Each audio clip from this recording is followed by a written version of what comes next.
What's up, everybody? It's your girl Jay, back at it again with a really quick message. I've been doing a lot of inner work, so I've been reflecting and looking at my inner work journal. And there's a theme that I definitely want to talk about when it comes to being able to live a life where we're getting our desires, where we're receiving the relationship, where we are in a state of riches and abundance, where we actually feel happy regardless of what's going on outside of us, where we feel content, really being able to receive our desires with ease and grace and flow.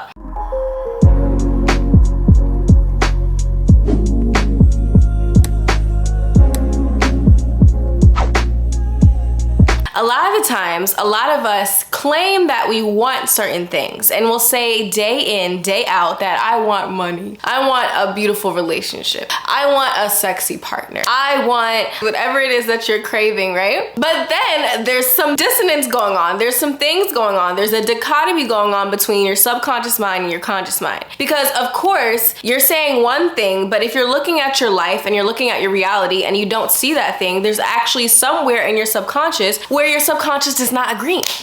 Okay, your subconscious is like, you saying all this, you want all this good stuff, but then there's this underlying thing where it's like, no, I don't.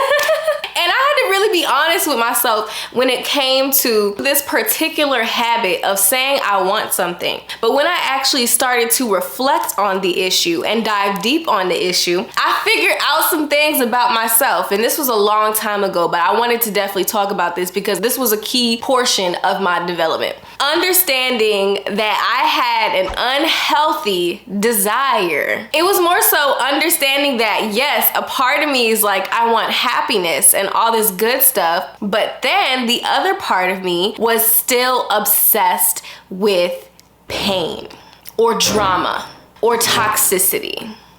This is where we have to start switching our identity and really starting to understand that in order to receive the things that we want, we really have to dive into how we actually feel about that thing. Because most of us are living in this state of mind where we are subconsciously addicted to stuff that actually is not good for us. So a lot of the times, if we really want to start receiving the things that we want, we have to start having a better relationship with health.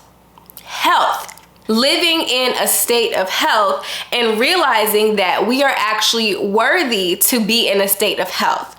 This health reaches everything. It reaches healthy relationships. We're talking about a healthy bank account. We're talking about a healthy body. A lot of people don't really feel like they are worthy of health, or they have a disgust with health because underlying the desire for health is this understanding that, oh, that's too boring. A healthy relationship, that's too boring. That's not exciting. That doesn't give me passion, right? Oh my gosh, I'm actually starting to see results in the gym. Oh no. I gotta eat some more cheeseburgers. I used to deal with that when I would work out back in the day, and then right after I would work out, I would have this insane desire to be like, let me just go get an In-N-Out burger. Like back in the day when I lived in LA, I was like, oh man, I just had a really good workout session. Let me get some French fries.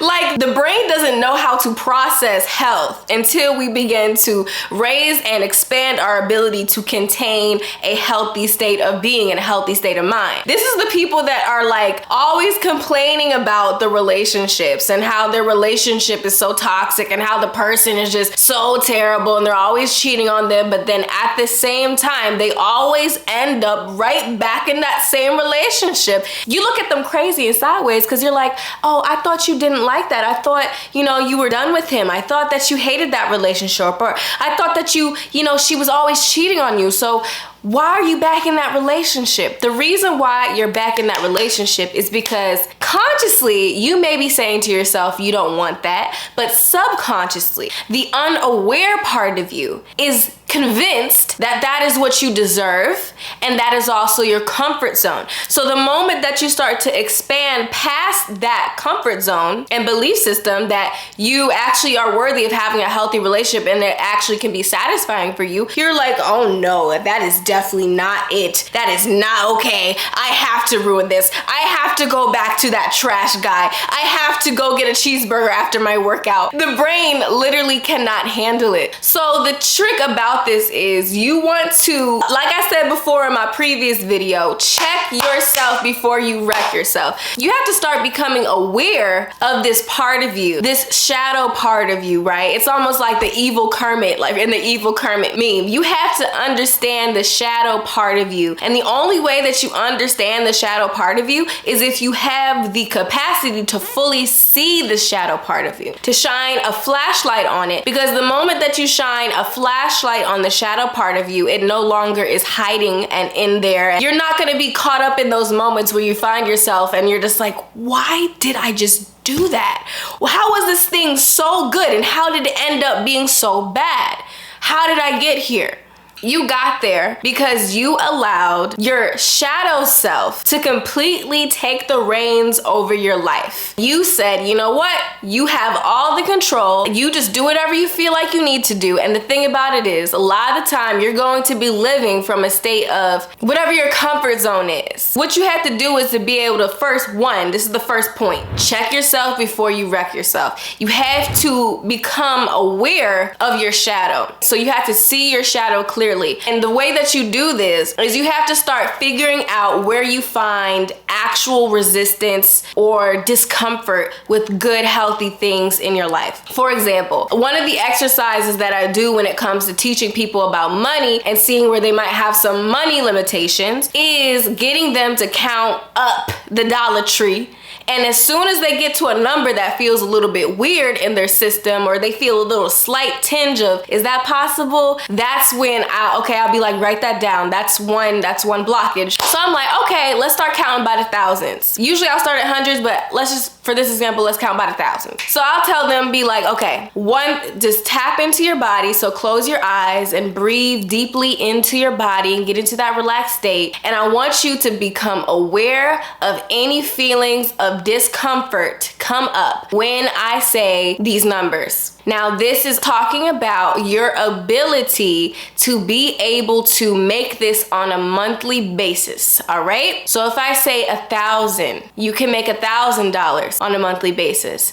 You can make $2,000 on a monthly basis. You can make $3,000 on a monthly basis. You can make $4,000 on a monthly basis. You can make $5,000 easily on a monthly basis. You can make $6,000 on a monthly basis. You can make $7,000, $8,000, $9,000, $10,000, $11,000, $20,000, $30,000, $40,000, $50,000. That is my limitation.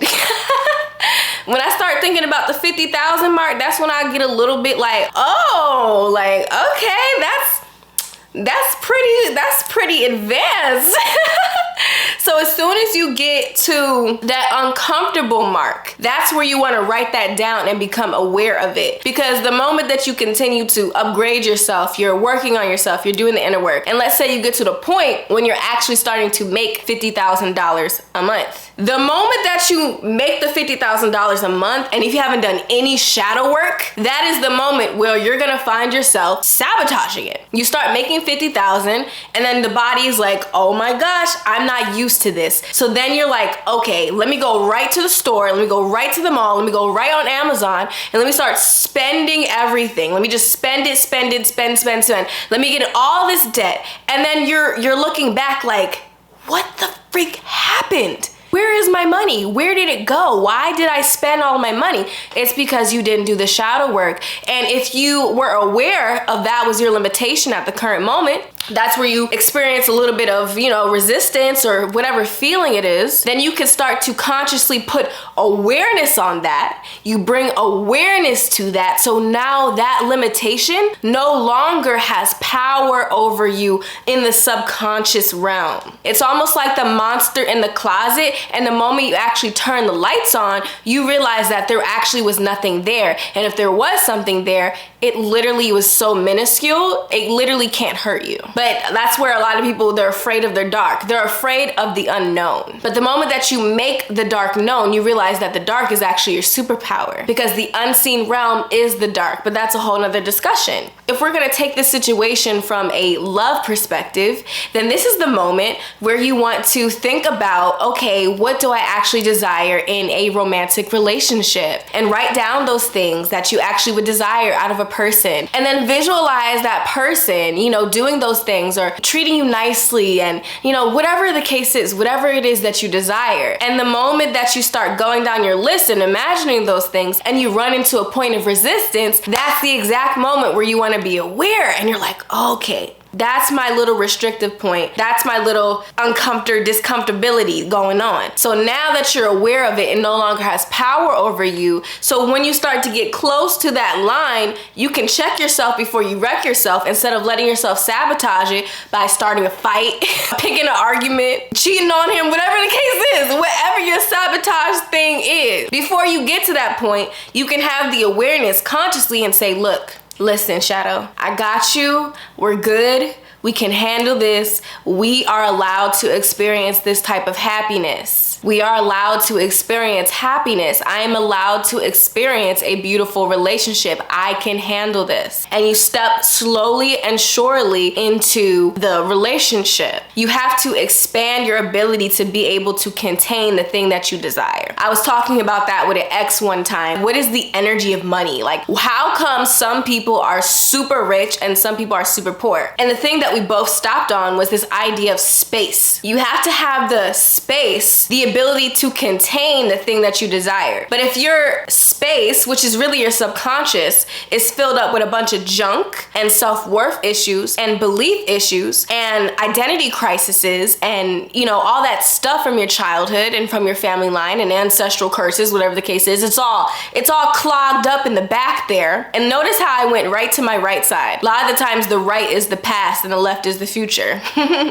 But, you know, it's all this stuff, right? You literally don't have the energetic space to be able to contain the money. So that's why you have to bring conscious awareness of it, because as soon as you bring conscious awareness of it, that thing that was so large shrinks. The healing process already started, because now you're aware and it has no power over you once you're aware of it. And then you can start using the negative space to your advantage by plugging in new beliefs that are actually affirming positive things that you actually want, instead of letting those negative things run on the autopilot in the background. You have to have the energetic space. That's why I talk about all the time, clear out your space, detoxify, release, let go of things that are no longer serving you. Feel the emotions, see the pain, feel the trauma, see it clearly so that you can let it go and that thing can shrink. That's how you get to the point where you expand your space. This is also why you can look at extremely rich people like Elon Musk. And I remember I saw this YouTube video where Elon Musk's wife was talking about how it was terrible being married to him. He was never home and he's always working and da-da-da. Because he only had the energetic space to be able to contain massive amounts of wealth. But when it came to his children and family life and stuff like that and marriage and romance, there's no room for it. You see this a lot in the hustle culture mentality where you gotta work, the hyper masculine energy, the unhealthy masculine energy, where it's like work. I gotta keep on doing it. I gotta hustle. If I hustle, then I'm worthy. And then like your whole father and you never see your kids. And then you wonder why your kids are gonna grow up and feel like they're not worthy and then sabotage their whole life because you weren't never there for them as a father or as a mother, whatever the case is. It's all about having harmony. You are allowed to have harmony in all areas of your life. You don't have to be superb in one area and completely just drama queen, unhealthy, toxic in another. You can have it all balanced and harmonious. But you can't do that if you're not aware of when your brain and your body start to feel weird about healthy stuff. So you want to tap into what are you addicted to on an unhealthy level? Like, what unhealthy things are you addicted to? What unhealthy things do you love? And what unhealthy things are you okay with continuously experiencing in your life based off of the patterns that you've seen thus far? The things that keep on showing up in your physical life experience. Do sucky relationships keep on showing up? Do sucky friends keep on showing up? Do weight loss, weight gain, weight loss, weight gain, keep on showing up? Do up and down money situations, or you just been broke all this time? What keeps on showing up in your reality? That is going to give you the hugest indicator of where you have an addiction to toxicity. And once you are able to pinpoint those things, boom, you release the chains and the shackles and you're ready to move forward. So yeah, you guys, that's just food for thought that I want you guys to be able to tap into. This understanding that you can be worthy of health, and health doesn't have to look like boredom. Health can look like positive excitement in your life, feeling overjoyed, feeling passionate, feeling love in your body, feeling like you are enough, feeling like you're worthy. You don't gotta choose the bad guy, right, to feel like you're worthy and to be in an excitement point. You can choose health, and health can be deep. Health can be loving. Health can be, it's just like living a good life experience. Like, imagine you came here and your body is just feeling terrible. You can't really live your life to the fullest extent. So choose health on a daily basis, and that is choosing your worth. All right, I hope you enjoyed that video. Make sure you check out my course, Psychic Secrets of Seduction, where we learn how to become incredible, magnetic human beings, okay? Especially when it comes to attraction and magnetism, my favorite, right? Definitely check out that course down below in the description box, and also get excited because your girl is coming out with a course when it comes to the yoni and healing our womb. So if you want to be notified when that is available, also sign up for the email down below and you'll be notified as soon as it's available, and maybe even some exclusive perks. All right, I'll talk to you guys soon. Bye.